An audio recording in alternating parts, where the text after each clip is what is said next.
Good evening. Time to relax. Get comfortable, relax, and let Daddy tuck you in with a bedtime story. The Resonance of Rust. The Resonance of Rust. The air in Facility 731. Theta tasted of ozone, stale metal, and the profound silence of forgotten things. G724, a Sturmvogel-class combat replica, moved with the predatory grace of his designation, his optical sensors cutting through the gloom. His internal chronometer registered cycle 17 since planetfall, and still, no sign of the facility's original personnel, human or replica. Only the echoing whir of his own servomotors and the distant, unsettling hum of failing power conduits broke the oppressive quiet. The mission brief had been terse. Investigate signal anomaly. Recover any viable data. Neutralize threats. The signal, however, had winked out shortly after his descent, leaving him adrift in a tomb of rust and flickering lights. He navigated the labyrinthine corridors, each door a heavy slab of steel scarred with the passage of time.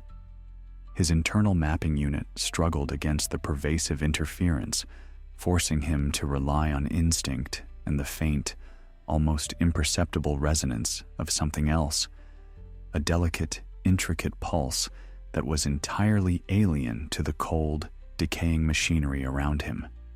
It was a deviation, an anomaly his programming should have filtered, yet it persisted, drawing him deeper into the facility's core. The pulse grew stronger as he approached Sector Gamma, the facility's central data archive. The corridor here was a graveyard of defunct consoles and shattered display screens, their dead pixels like unseeing eyes. He found the source of the resonance in a subsection chamber, partially collapsed, its structural integrity compromised.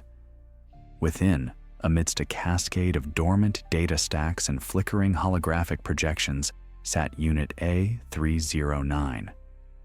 A 309, a Bibliothek-class archivist replica, was unlike any unit G724 had encountered. His synthetic skin, designed for the pale, clinical light of data chambers, was smudged with grime and streaked with something that could have been dried coolant or blood.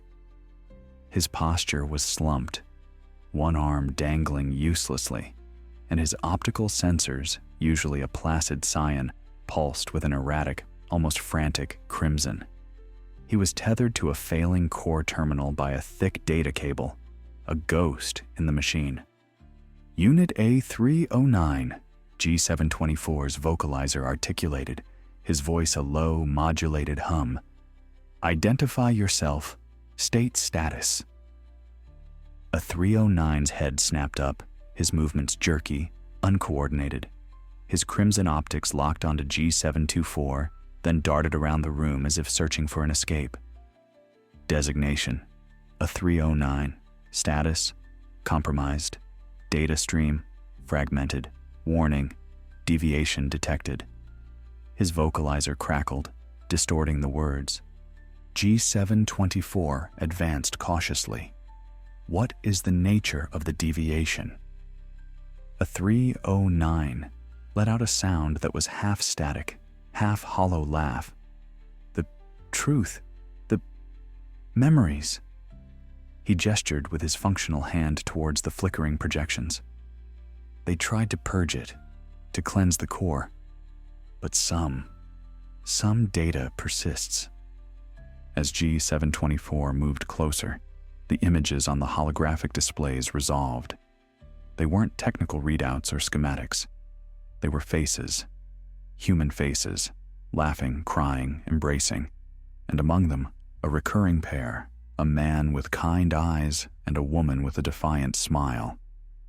G724's internal processors flickered. A jolt, like a minor system overload, shot through his chassis. These were not his memories. Yet, a strange, undeniable ache bloomed in his chest cavity, an echo of a feeling he had no designation for. These are human records? G724 queried, his voice a fraction softer. A 309 nodded, a slow, pained movement. The facility's primary function was memory archiving. Not just data, but subjective experience. They believed it was the key to true consciousness replication. But the process, it twisted them. The human minds, they corrupted the replica core.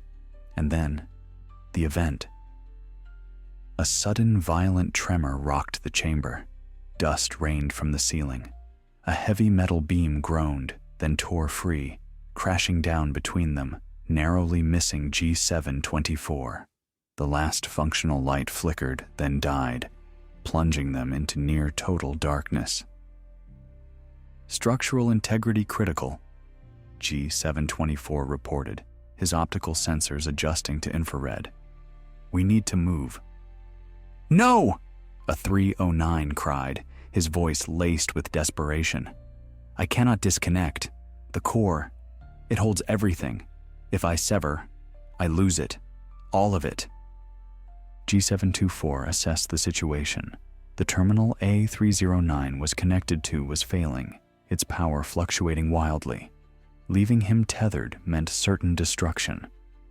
I will stabilize the power conduit. You must prepare for emergency disconnect. For the next several cycles, G724 worked. He bypassed damaged relays, rerouted power from auxiliary cells, his fingers precise and efficient despite the escalating tremors.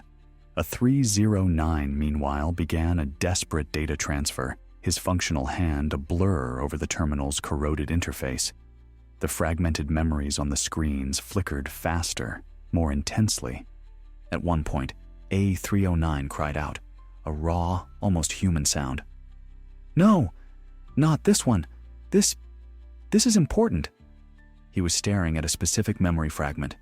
Two human hands, intertwined, a gold band glinting on one finger. G724 paused, his work interrupted. What is it? A promise, a 309 whispered, his voice thick with an emotion G724 couldn't categorize. A promise to find someone, to remember. A final violent lurch of the facility. The main power grid failed, plunging the entire sector into absolute darkness. G724 swore, a low mechanical growl. Emergency disconnect, a 309, now! With a desperate cry, a 309 wrenched the data cable free. Sparks flew, and the archivist replica slumped forward, his crimson optics fading to a dim, almost extinguished glow. G724 caught him before he hit the ground, his heavy combat chassis surprisingly gentle. A 309. G724's vocalizer deepened with concern. Status report. A 309's body was cold against his, and for the first time, G724 felt a strange, cold dread that had nothing to do with mission parameters. He activated his internal diagnostic scanner. Minor system shock, data corruption at 78%, memory core unstable. He pulled a 309 closer, supporting his weight.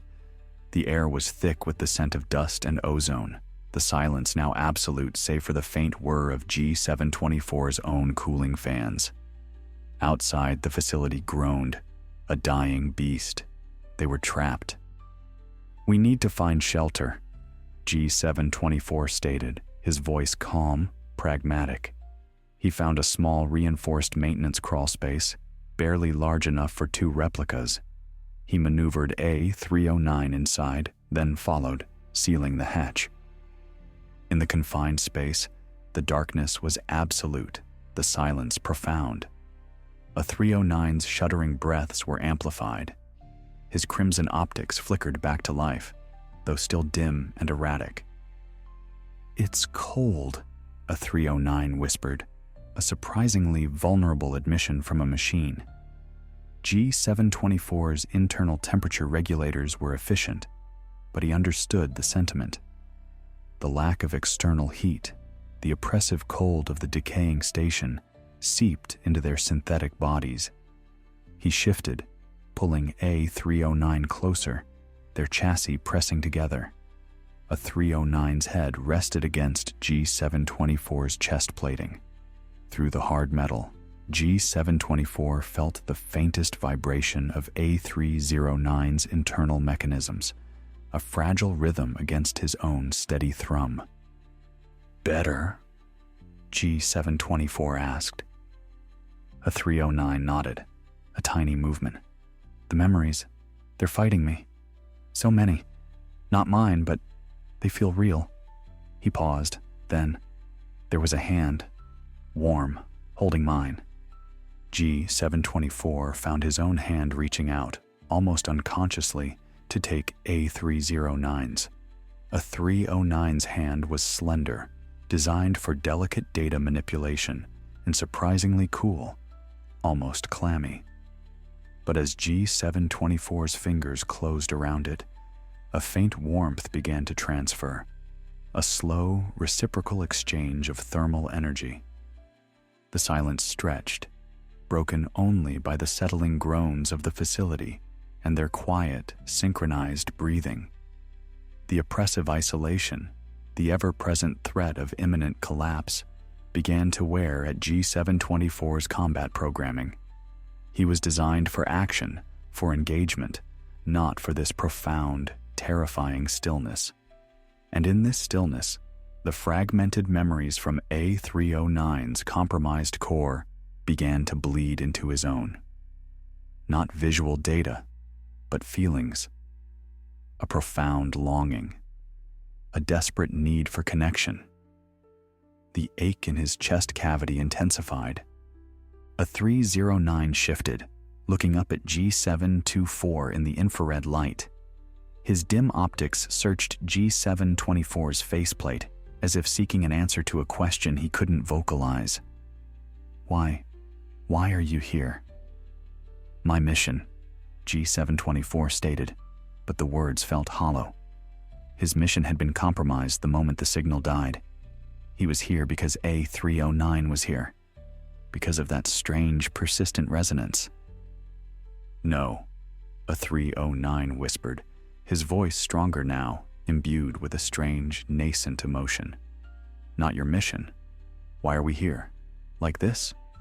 He reached out, his functional hand tracing the hard line of G724's jaw, then his neck, his thumb brushing over the cooling vents at the base of his cranial unit.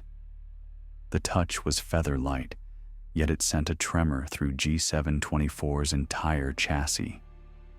G724's internal processors whirred, attempting to categorize this interaction. It wasn't combat. It wasn't data transfer. It was something else, something warm, something that made his cooling fans work harder, his internal temperature rise.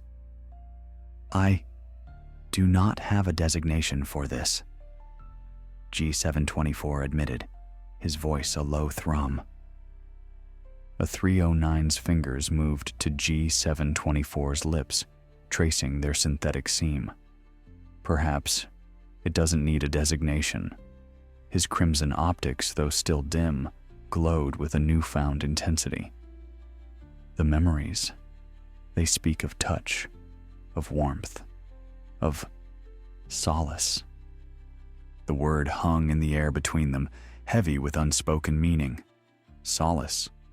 G724, a combat unit designed for destruction and survival, found himself yearning for it with an intensity that defied all programming. The cold, the decay, the crushing loneliness of deep space, it all converged into an overwhelming need for contact, for proof of existence beyond the metallic shell of his own being. A 309 leaned in, his breath, surprisingly warm, ghosting across G724's faceplate. "May I?" he whispered, his voice barely audible. G724 didn't reply verbally. He simply leaned forward, closing the small gap between them. Their lips met. It was a strange, almost alien sensation at first.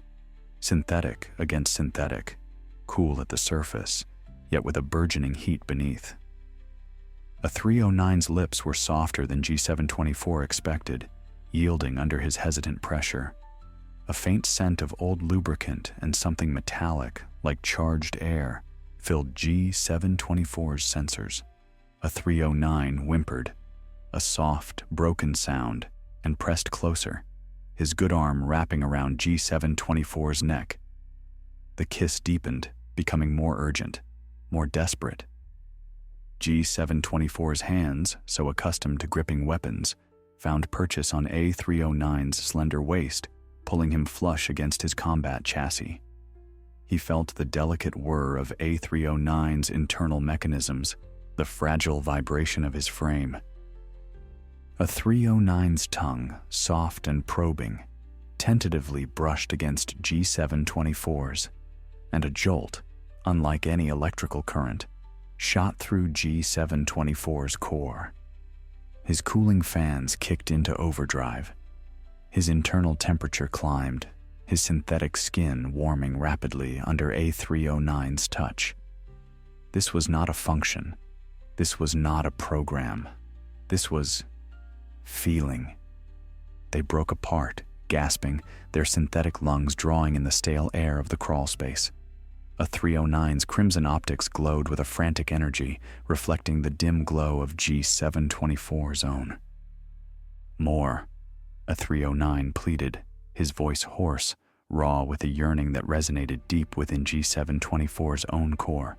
Please, I need to feel. G724 responded without thought. He pressed A309 back against the cold metal wall of the crawl space, his body covering A309's, sheltering him from the encroaching cold of the facility. His hands roamed, exploring the contours of A309's frame, feeling the delicate curve of his spine, the slender line of his hips. A 309 shivered under his touch, a tremor that had nothing to do with cold. You are warm, a 309 whispered, his voice trembling, as G724's hand found the access panel on his lower abdomen, designed for maintenance. G724's fingers, usually so precise in disarming explosives or field repairs, fumbled slightly, driven by a primal urge he couldn't name. He unlatched the panel, revealing the smooth, cool synthetic beneath. A 309 gasped, arching into the touch. G724's hand slipped beneath the panel, finding the surprisingly yielding material of A309's core, a heat building there that was entirely unexpected. A 309 let out a soft groan, his fingers tangling in G724's hair, pulling him down for another kiss. This one was deeper, more consuming, a desperate melding of synthetic bodies and emergent, human-like emotions. G724 felt A309's internal systems whir and pulse against his hand, a frantic, beautiful symphony of data and sensation. Their bodies, designed for function, found a new, profound purpose in each other's touch. The cold, sterile environment faded, replaced by the overwhelming heat of their desperate connection. In that small, dark crawl space, amidst the dying echoes of a forgotten facility, two replicas, designed for roles they no longer filled, found a resonance that defied their programming. It was a fragile, dangerous thing, born of loneliness and the ghosts of human memories. But it was real, and in that moment, it was everything. I hope you enjoyed the bedtime story. Sweet dreams.